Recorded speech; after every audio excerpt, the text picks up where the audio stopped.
Matapos ang matagal na pananahimik, sa wakas ay nagsalita na rin si Vice Ganda tungkol sa bali-balitang hiwalayan nila ni Ayon Perez. Nagsalita na si Vice Ganda tungkol sa usap-usapang hiwalay na sila ng kanyang long-time partner na si Ayon Perez. Matatandang matagal nang lumulutang ang spekulasyon na hiwalay na ang dalawa at dahil sikat ang kanilang relasyon ay umani ito ng samat-saring atensyon at reaksyon mula sa publiko at netizen. Ayon kay Vice Ganda walang katotohanan ang mga balitang kumakalat na ito, sa halip pinagmamalaki niyang masaya sila ni Ayon Perez at patuloy na matatag ang kanilang relasyon sa kabila ng mga intriga at mapanirang balita. Sa kanyang pahayag pinagmamalaki ni Vice na mahal ako ni Ayon Perez at hindi niya ako iiwan. Kaya hindi ka paniwala ang mga lumulutang na balitang hiwalay na kami.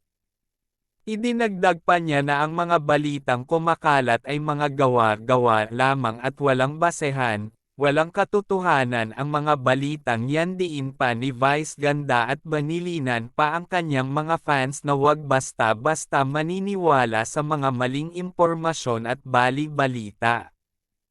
Ibinahagi din ni Vice Ganda na siya ay dismayado sa mga patuloy na nagpapakalat ng bali-balitang hiwalay na sila ni Ayon Perez.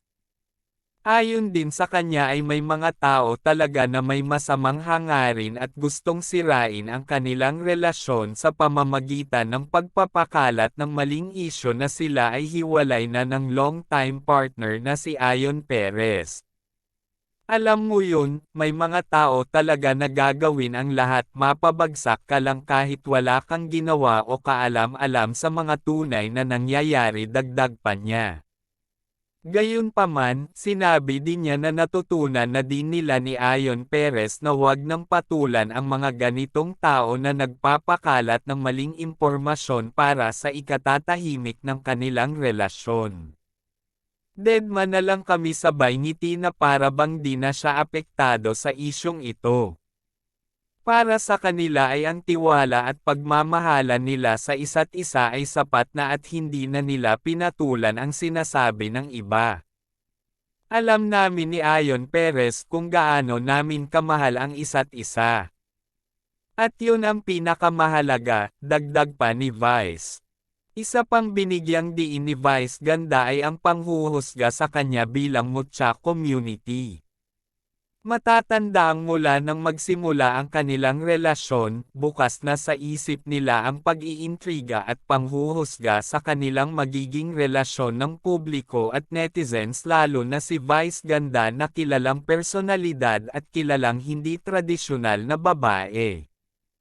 Ginagamit ito ng iba para magdulot ng pagdududa at intriga sa pagsasama nilang dalawa.